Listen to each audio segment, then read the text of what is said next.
To my dearest friends, I am honored to welcome you back once more for a return to the most brutally barbaric and bombastically savage of all species, naturally being of the green-skinned hordes of the Orks.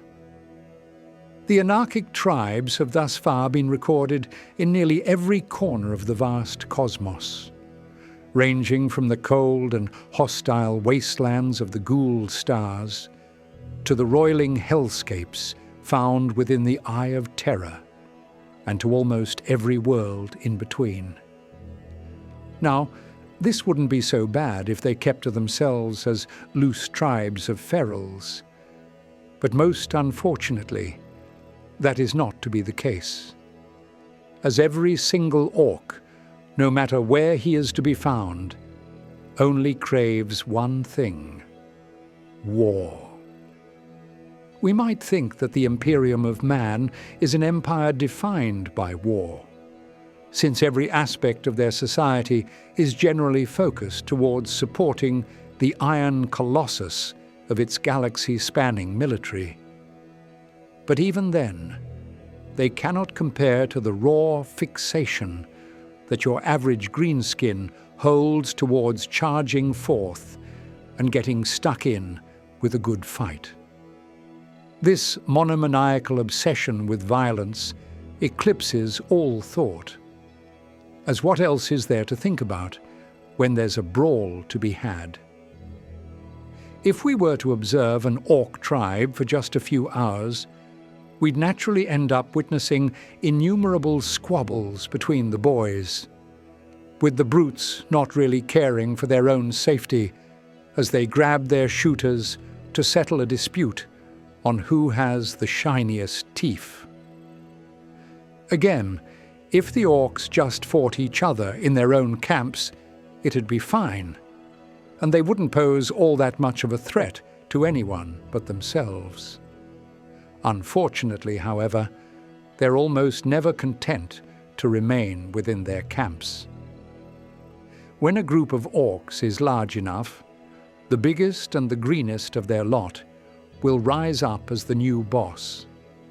And with a horde of orcs at his disposal, the petty brawls of his camp will suddenly seem rather insignificant, and he will instead decide that a better fight is sure to be found elsewhere. This will be the first step in the establishment of a Waaagh, which is the crude name they have given to the massive campaigns that often erupt out of seemingly nowhere, with the war frenzy of the boys building up like some gathering storm raging up above. One moment, a region might suffer from only scattered orc raids by bone-headed ferals. But once a critical mass of greenskins is reached, then their collective desire for conflict will become too much to ignore, and the world will soon find itself engulfed beneath an unstoppable tide of the orcs. The momentum of a Waaagh is quite an amazing thing, as it seems as though the greenskins produce some bizarre form of communal psychic energy, which only grows in power as more boys get stuck in with the joyous glory of violence, thusly attracting more and more orcs to join, until the warband has swelled to such a gargantuan size that it may ravage entire star systems beneath its wake. Entire populations have been wiped out by a rampaging Waaagh, previously indomitable armies flattened and entire worlds destroyed, only for the orcs to gather up what scrap they can find before promptly lumbering off to find a new fight. So, if an orc warband is really this powerful and really poses such a threat to the galaxy, perhaps it would be prudent for us to get a firm grasp on how exactly a Waaagh may come into being. We will begin by covering the events which may trigger a Waaagh to begin, and then of the process to which a boss might assemble an army, and of how they actually launch their terrible attacks. We will then explore how an orc warband actually fights, of what they do once they have won a battle, and of the most common fates to befall a warband once they have run out of steam. But in any event, why faff around with wordy introductions, as for now, my dearest friends, I do believe that it is, once again, time for us to begin. An orc camp might not be the most pleasant place to be, but we will temporarily watch from the shadows, quietly observing the greenskins as we learn of the life cycle to an orc Waaagh. To be quite honest with you, in all of galactic history, we have seldom discovered an orc Waaagh to have been founded with some deliberate plan. More often than not, they tend to ignite from a confluence of brutal happenstance, where the irrepressibly orky instincts towards violence are drummed up into a fervour by the appearance of a notably mean boss. In a conventional army, a trained officer might need to prove his tactical skill over the course of several decades before he is trusted enough to be promoted to the rank of commander. But of course, the orcs needn't waste time with such things. The war boss will simply be the biggest and meanest greenskin to be found, and who has beaten all of his rivals into submission to unify the local tribes under his rule. All orcs know that might makes right. So when one hulking brute lopes over and clobbers the old boss into a pulpy mess, then naturally he is to be best suited for claiming the title of boss, at which point the other orcs will all flock to his banner. This boss, after taking command of his own tribe, might then decide to venture out to fight a rival group of orcs, with the two forces crashing into each other with all the reckless violence of two mindless beasts.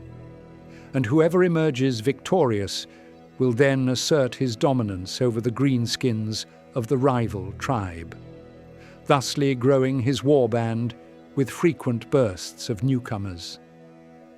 This will continue up until the point that a rival boss manages to beat him, at which point the boys will flock to that boss instead, as the orcs really hold no loyalties beyond wanting to follow whoever is big and green.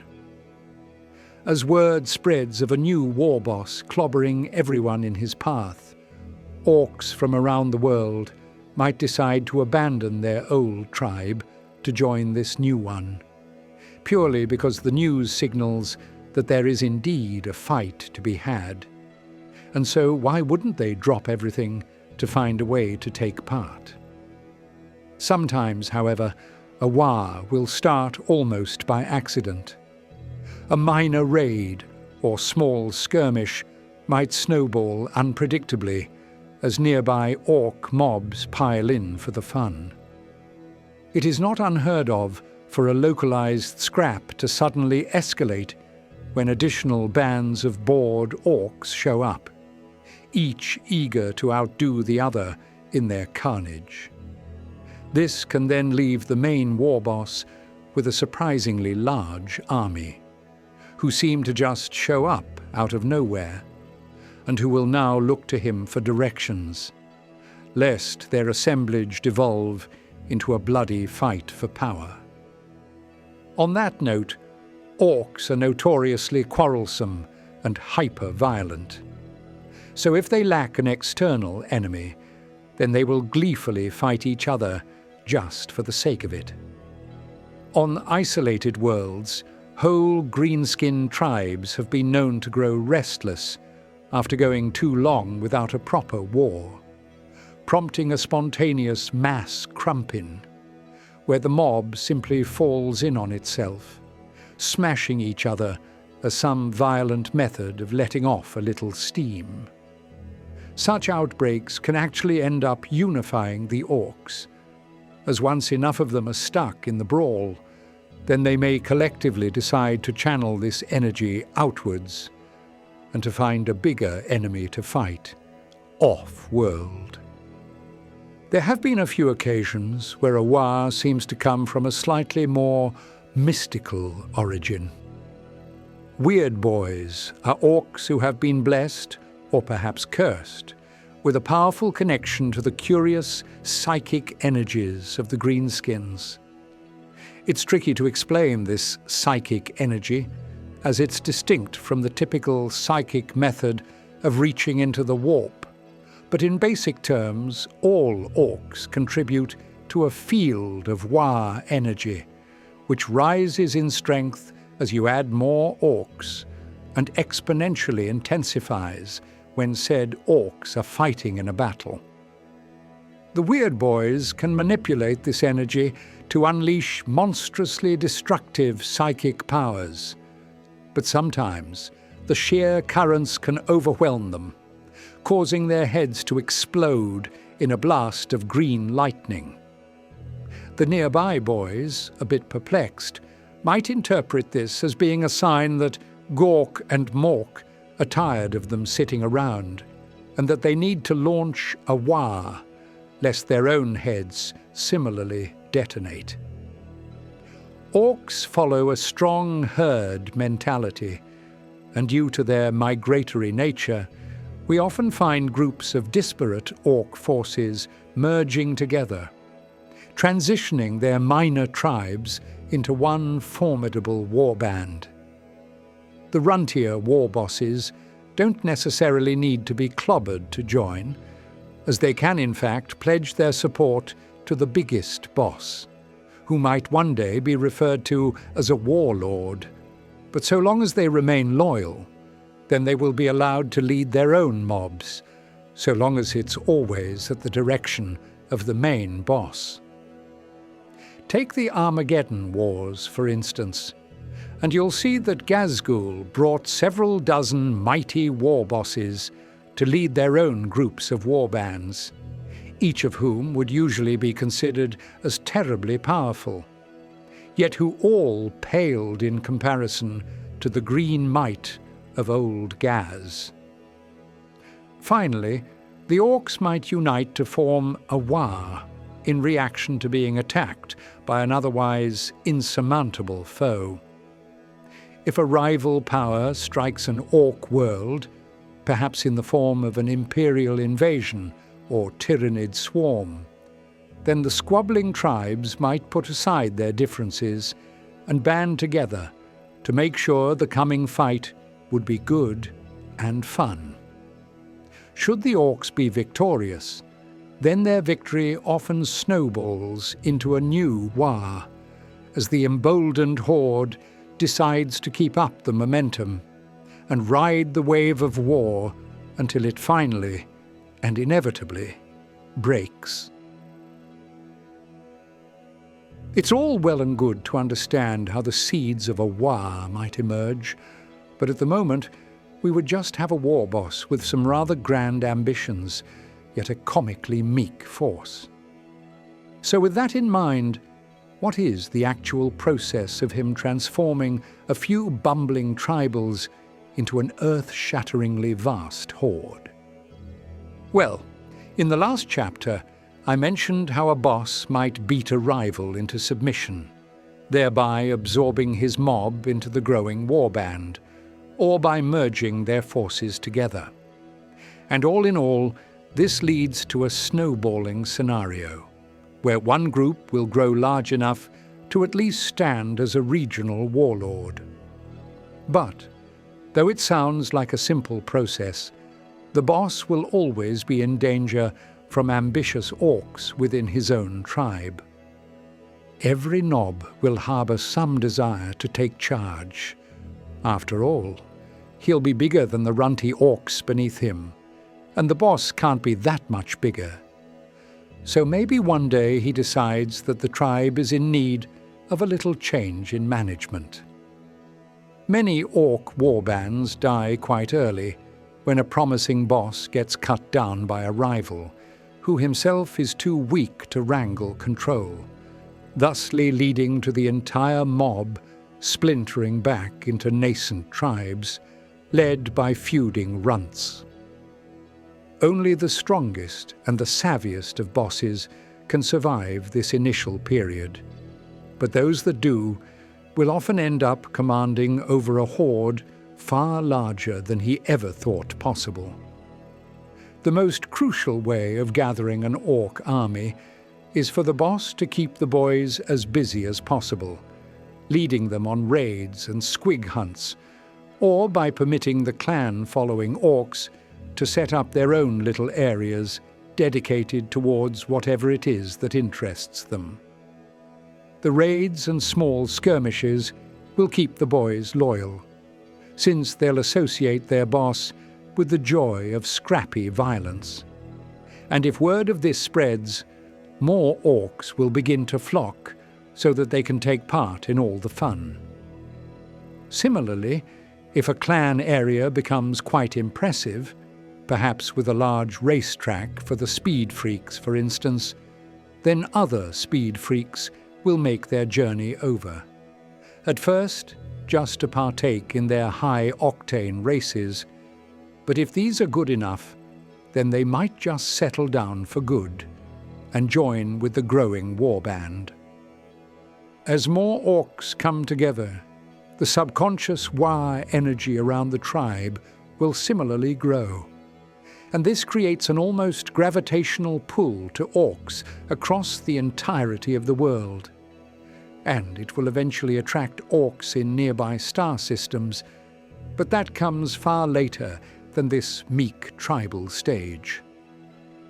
Lone orcs wandering the wilderness, ferals in distant swamps, and even underground pockets of outcasts will feel the draw of the gathering horde. And what begins as a trickle of roving orcs coming to join the excitement will soon develop into a flood. As the war boss's reputation grows, boys will stream in from every direction as a great migration of greenskins who are chomping at the bit to be a part of the big fight to come. Of course, this process is far from orderly. As multiple mobs converge, they will drag along their old grudges and rivalries, which always erupt into sporadic bursts of violence when in such a densely packed tribe. The clans will generally keep to their own territories, but it's an annoyingly prevalent issue for the orc settlement to devolve into chaotic war, just because two orcs couldn't agree on who had the sharpest chopper. The boss will often find himself preoccupied with putting an end to these violent squabbles, usually through his own brutal intercession, which really has to be vicious enough to dissuade the boneheads from messing up his settlement ever again. Along with the influx of all the common rabble, we'll also find quite a few odd boys joining the camp at this stage. Mechs, mad docs and weird boys will all approach the warband, with the former two mainly looking to exploit the mass of boys as a means to test out their crude abilities, but the latter will just stick to the outskirts of the camp as their crazed mind struggles to comprehend the growing storm of all this orky energy. An ad hoc shanty town will have blossomed around the original tribal grounds, and the mechs will happily steal whatever scrap they can find to build themselves a nice workshop, replete with gangs of scampering grots to carry around every knick-knack, gubbin, and shiny dial. Those deafeningly noisy factories will constantly belch forth great plumes of acrid smoke, while pools of slick motor oils spill onto the surrounding grounds. But the orcs don't mind, as every now and again they'll see some rich git riding out on a brand new war bike or atop a fancy truck, always prompting the boys to ask the new mad docs to rip out their teeth so that they can get in on all the vehicular action. Before too long, most of the Orks will be rather well equipped by the gangs of mechs, and a few of them might have even decided to become cyborgs, replacing limbs and chunks of their old body with rusted cybernetic implants. By this point, if we were to survey the camp, we would find what is essentially a fully formed army. When an Ork settlement grows to such a size that it has dedicated mechs building clanking gangs of death dreads, or where the local runt herders are running out of space to rear their gangs of grots, then it usually means that the boss has successfully drawn the majority of Orks on his continent to join his great war band. So now that the millions, if not billions, of greenskins are all ready, then it would seem that the Waaagh is ripe to be launched. And so only one question will remain. Where will the war boss direct this green tide?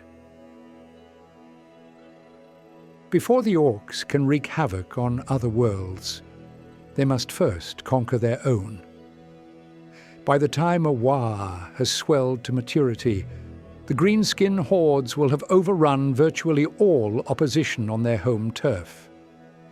Any remaining pockets of resistance, be they human colonies, alien settlements, or even underling Ork mobs that refuse to join, will be made the first targets to the united warband as it sweeps out across the land in one last rampage of domination. After this, the planet will have become an Ork world, where all civilization is reduced to a barbaric scrapyard for the Orks to plunder at will. Having gathered enough boys, guns, and loot to satisfy even the most bellicose war boss, the Orks' thoughts will now turn to their next target. The boss himself is truly now a warlord, and since this planet is firmly in his gnarled green palm, he will cast his bloodshot gaze skyward and begin dreaming of what apocalyptic battles may be found in the inky depths of space. Orky technology, ramshackle and shabby as it may be, is actually quite efficient for the task of interstellar invasions. As soon as the war boss declares his ambitions, the mech boys will get to work by constructing a makeshift fleet for the Waaagh. Jagged metal hulks that barely pass for spacecraft are to be hammered and riveted together in record time, with enormous oil-leaking space cruisers and battleships being fashioned out of little more than a pile of scrap, and the mech's belief that if it looks like a ship, then it will probably fly. If they are particularly ambitious, then the mech boys might even attempt to retrofit any asteroids or small moons in their system into gargantuan weapons known as Orks, hollowing them out and installing truly titanic thrusters. And while these are quite tricky to steer, they do make for an excellent invasion method for the more apocalyptic of battles. In some exceptional cases, the Orks might even be successful in locating and capturing a derelict space hulk, which is a Goliath conglomeration of dozens or even hundreds of wrecked starships that have crashed together to form a true abomination of ancient steel. This affront to the machine god will usually act as their indestructible flagship, with the war boss riding at the helm as he directs the coming Waaagh. Every available resource on the Ork-held world will be siphoned into this hasty armada, with any enslaved masses being forced to labour on forging ammunition and spare parts for the fleet, while hordes of scampering grots scurry about loading supplies, if they can avoid being crushed underfoot, that is. And the mech shops are ordered to operate day and night, modding every transportation vessel with bigger engines, more armour, and far larger guns. The resulting fleet will appear shockingly unstable, but it is undeniably Orky, and only a fool would underestimate something that the Orks have specifically built to be as large and violent as this. But the Horde is certainly now poised to absolutely annihilate its target. But, rather surprisingly, more often than not, the war boss will have no clear destination at all.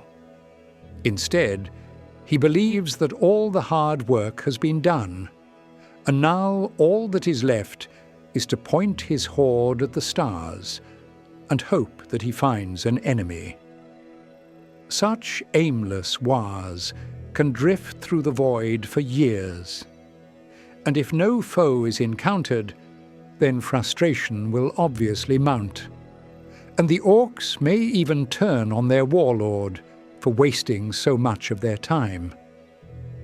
A mutiny within an Ork fleet is essentially a death sentence, since any doubt in the war boss will lead to near every Ork launching their own ploy for power.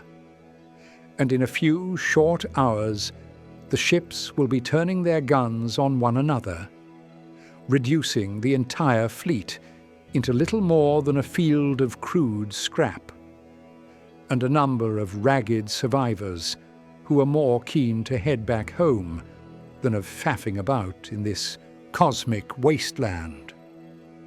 With that said, not all bosses are so aimless, and in fact, some are rather deliberate in their planning. They might pick out a target which they know will be teeming with enemies and loot.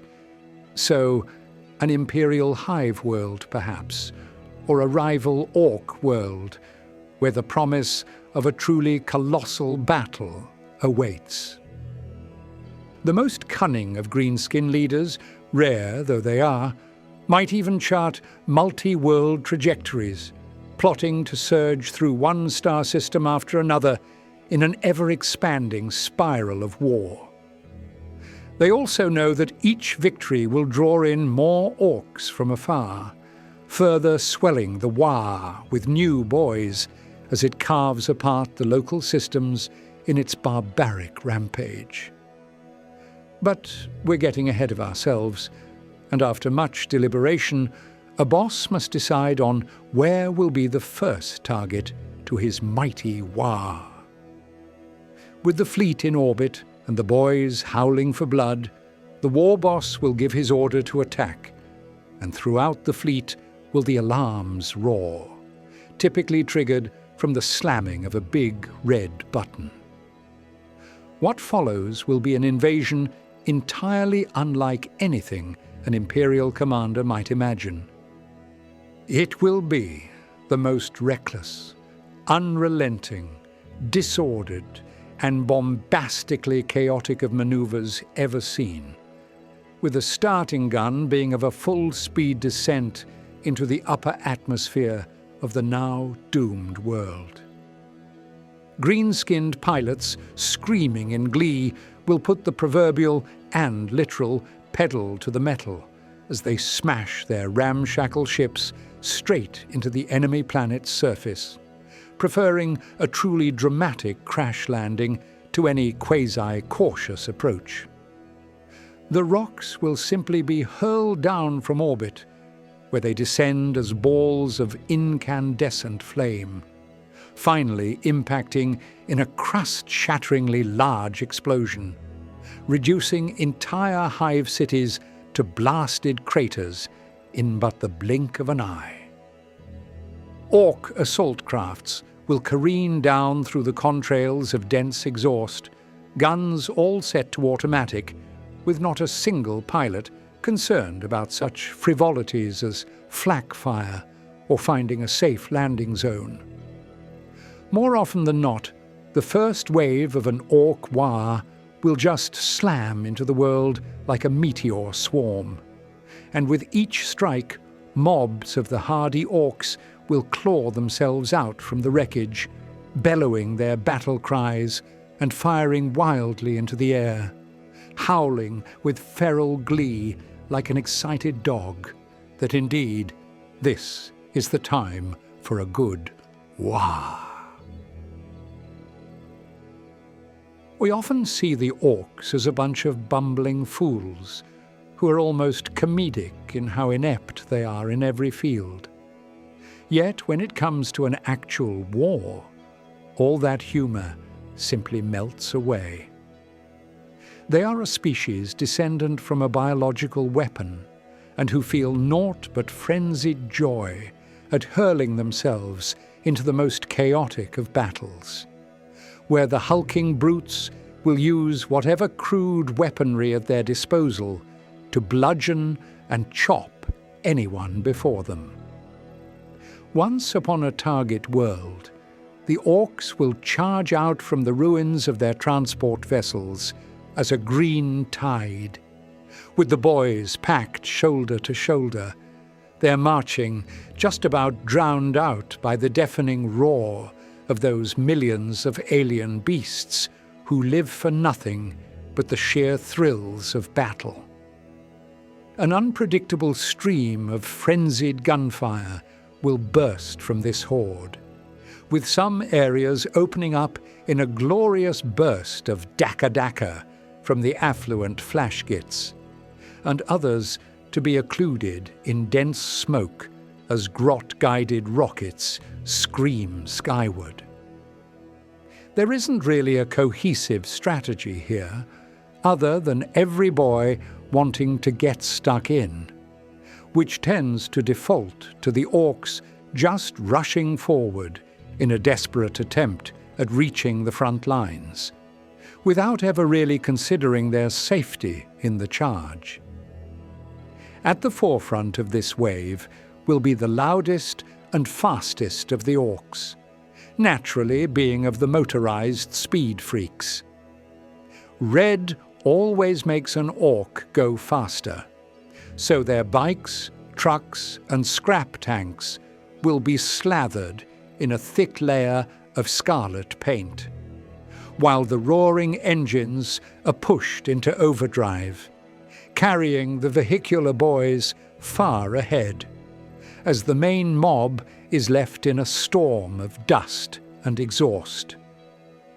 The speed freaks don't have time to consider the marching orcs, so as they gun their engines to full throttle, they will plough through anything in their path, often running over ranks of their own kind in their eagerness to reach the foe.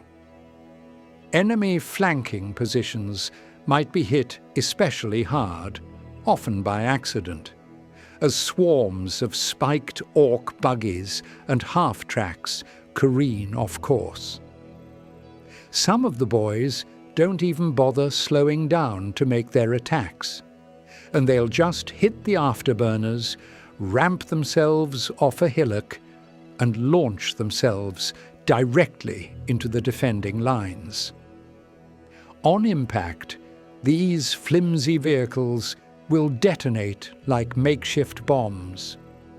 But the greenskins are resilient buggers, so the driver will brush himself off, pick up his chopper, and start hacking and shooting at whatever dumbstruck defenders manage to survive the crash. The increasingly dark clouds above the horde, typically made up of spent gunpowder, exhaust, and masses of dust, will occasionally be split by flailing shapes screaming across the sky. Crude fighter planes and bombers, often collectively called Daka jets, will zip overhead in unruly swarms, strafing anything that looks like a target as they fill the air with haphazard machine gun fire and wing-mounted rockets, Some will barrel straight down onto entrenched enemy positions in reckless dive-bombing runs, unloading their explosives at the last possible second. But quite a few will simply smash their aircraft into the earth as the pilots forget that they are plunging towards the ground at breakneck speed. Meanwhile, high-arching contrails will mark the launch of the strangely disciplined Storm Boys, who have strapped rocket packs to their backs so that they may soar through the air and hopefully reach the enemy in the shortest possible time. Hundreds, if not thousands, of these corkscrewing patterns will appear from the clouds, spiraling out of control before slamming violently into the dirt, to the uproarious amusement of their mates. But others will be able to guide their rockets into the heart of the enemy lines, careening down amidst the defenders in a shower of sparks, bellowing and chopping in a brutal frenzy to sow pandemonium deep within the enemy front. In a rare feat of cunning, the commandos of the Orks will also launch a concurrent attack within the defenders' fortifications, often infiltrating through service tunnels, utility passageways, or simply by dressing themselves up in preposterous camouflage before tiptoeing in through a back door. Daubed in mud and random debris, they will sneak around from the main front to find a position where they don't have to share in any of the fighting, before tossing stick bombs and unleashing heavy shooter fire into the extremely confused victims, who never considered that a dim-witted orc might actually adhere to something resembling a strategy. But returning to the front lines, we will find that all these preliminary attacks have been rather successful in sowing panic and confusion within the defenders, who must now contend with the realization that the main warband has now reached their compromised walls. Colossal green-skinned warriors, some over 2 meters tall, come thundering in over piles of rubble, swinging their massive axes and firing ramshackle firearms towards whichever direction seems to contain the most fighting. Hacking and smashing through the poor defenders, we will often see the smaller orcs being violently shoved aside by the larger knobs, who are equally keen to find some squishy target to crump. The grots scampering alongside will mostly be trampled beneath the mob, but on occasion one will be scooped up by a passing boy and lobbed further into the carnage, simply because it seemed like a fun idea. But moments later, that boy will be grabbed by the scruff of his neck by a charging knob and thrown to the ground, before the boss himself barges past, crushing the boy under his mega-armored frame. It really just boils down to the idea that the biggest orcs will push their way to the front where they can do the most damage, while the runtier lads are made to keep up and to hopefully find some dregs to clobber once the fighting is done. For the unfortunate defenders on the receiving end, it is like facing an avalanche of hulking savages who are undeterred by the pathetic prodding of tiny bayonets, or by the dim flashes of mass-produced lasgun fire. The vicious brutality of melee combat is always the orc's favorite part of a battle, and there can be nothing better than getting up close and personal, where they may literally tear an enemy apart, or bludgeon them into a pathetic puddle of bone and pulp. The carnage is almost beyond imagining, as the boys swing choppers with blades almost the size of a man, with enough force to shear heavily armoured soldiers limb from limb. The largest orcs, often clad in powered mega armour, will wade into squads of enemies like ogres, lashing out with their cybernetic power claws to rip heads from shoulders and snap torsos in half. If the defenders remain fortified in their bunkers, then gargantuan stompers will lumber forth, crashing into the outer defences, flattening whatever barricades stand before them, while the stationed infantry are flattened underfoot. In time, the battle will reach its crescendo, as once the boys have been driven into a frenzy, and once enough of them have realized that this indeed will be a mighty, violent scrap, then the psychic energy of their warband will course through every greenskin, prompting them to unleash a terribly thunderous Waaagh. This primordial war cry spurs the orcs into a raging hysteria as they abandon whatever vestigial feelings of self-preservation might remain in their minds, and simply hurl themselves into the enemy as a ferocious wave of raw aggression. By this point, with the walls already crumbling and the frenzied orcs deep within the enemy defences, the battle will be essentially over. It would take an astonishing intervention to prevent the orcs from advancing any further. And so, after a relatively short time, the orcs will have claimed their victory. The once proud city, fortified stronghold, or whatever this target used to be, will have been reduced to a smoking ruin, filled with jubilant orcs, stomping around and celebrating by firing their shooters into the air, as they begin to survey the landscape for any possible sources of loot. With the air still hazy from the drifting clouds of smoke and dust, the triumphant boys will be busying themselves with a period of frantic looting and generally barbaric celebration. They are obsessive scavengers, and in order to have another battle of this magnitude, the boss will have ordered for the warband to scrape the battlefield until not a scrap of value has been left behind. The boys of the Deathskull clan are the most strongly interested in such activities, and so will take a central role. But really, it's a task that everyone will take part in, mostly so that the boys may selfishly hoard some new gubbins for themselves. The still-burning wreckage of tanks will be torn apart to source armor panels or intact ammunition, whilst engine parts and fuel lines will be yanked from the chassis, only to be tossed into a growing pile around the base of a newly established mech shop.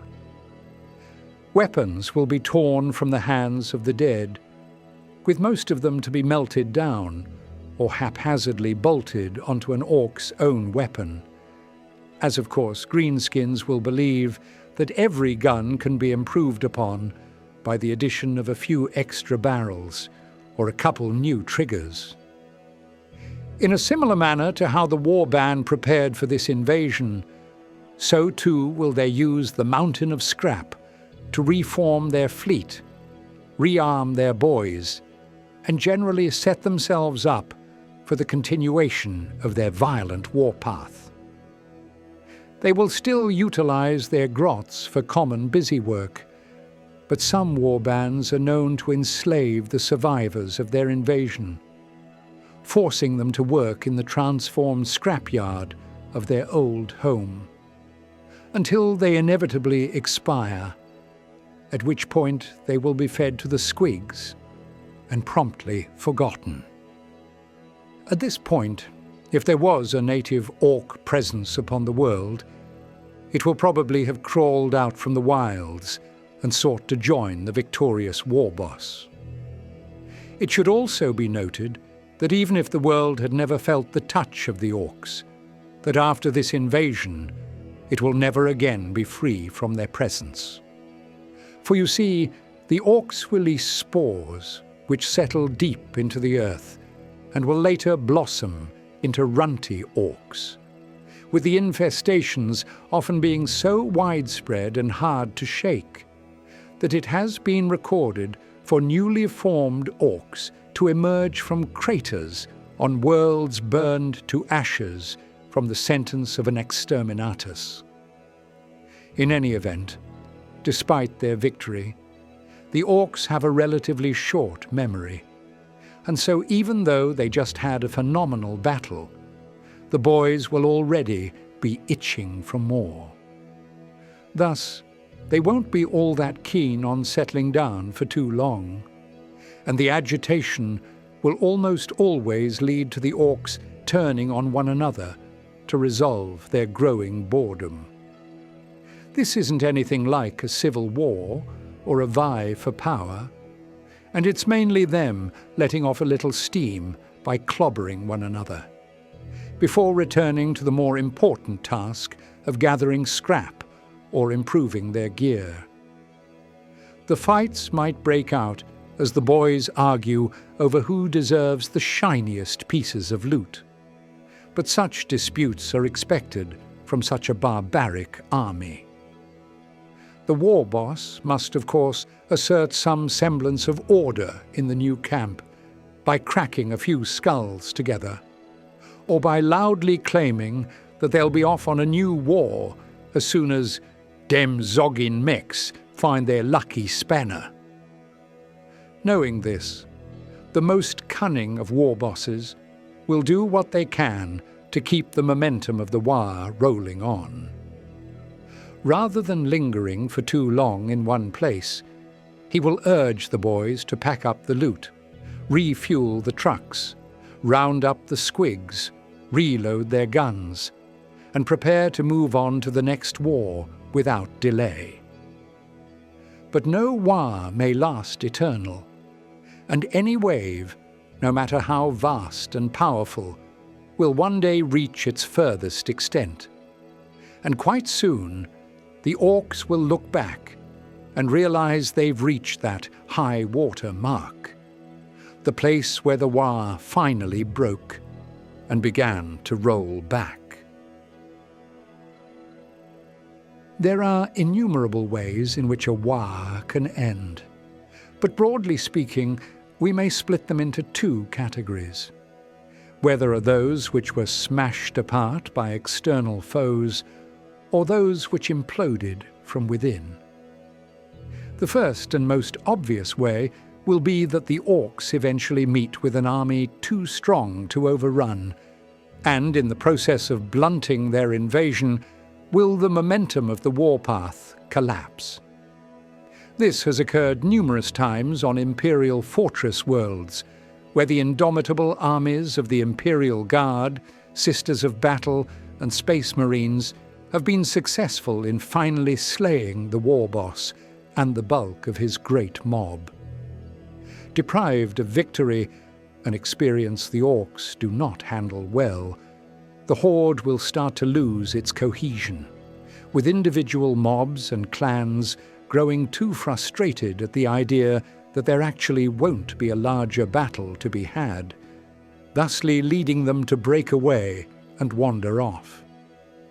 Without the unifying drumbeat of constant conquests, and without the steady reinforcements of other eager tribes, there really just isn't all that much incentive for the boys to stick together. And so infighting will quickly consume the remnants of the Horde. This period of conflict has often been exploited by Imperial commanders, where they will seek to slay the overarching warlord, then hunker down for a short defensive campaign. And only once they can see the Horde disintegrate into smaller mobs will they sally out to encircle and exterminate the fractured tribes one at a time. Indeed, When a war boss does finally kick the bucket, the largest knobs will quickly squabble over who gets to name themselves as the new boss.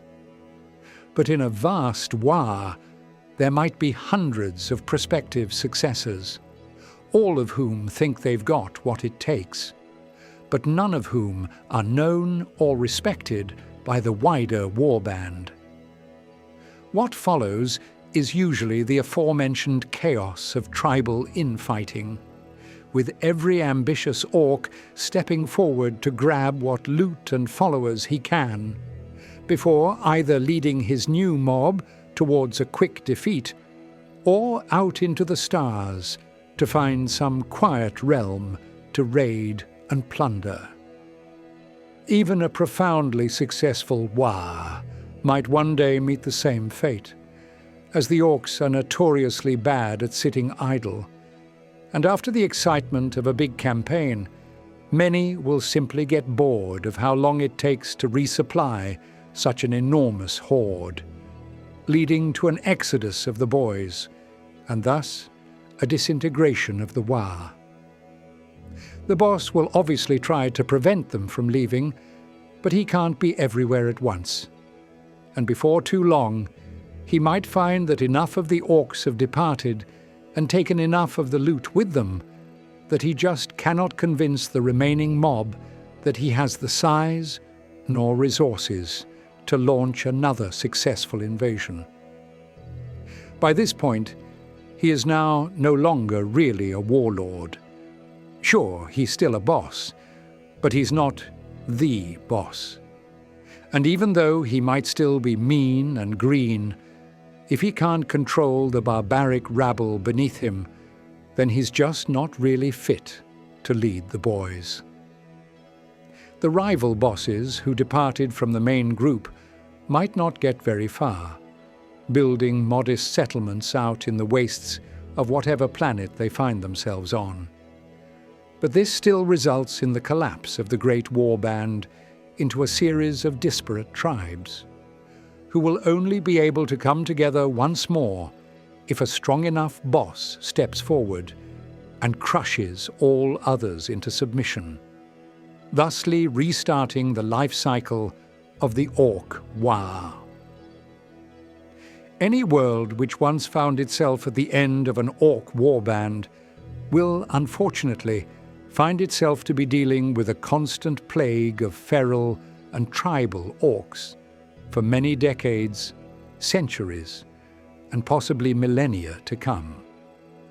And given enough time, those feral orcs will one day find themselves led by a particularly brutish leader, one who is big enough to best all others. And one by one, the squabbling tribes will unify again under the promise of fresh conquest, until the boys are finally ready to leave the world once more on what they all believe will be a never-ending Waaagh. But with this, my dearest friends, I do believe that we have now come to our end. Thank you all so much for listening to this sermon on the life cycle of an Ork Waaagh in its entirety. And I do hope you enjoyed watching the greenskins rise and fall in their endless pursuit of war. For now, however, we've all heard well enough of the orcs, and so I shall once again close this chapter on the brutes. And until we meet again, I shall wish each and every one of you with a very warm goodbye.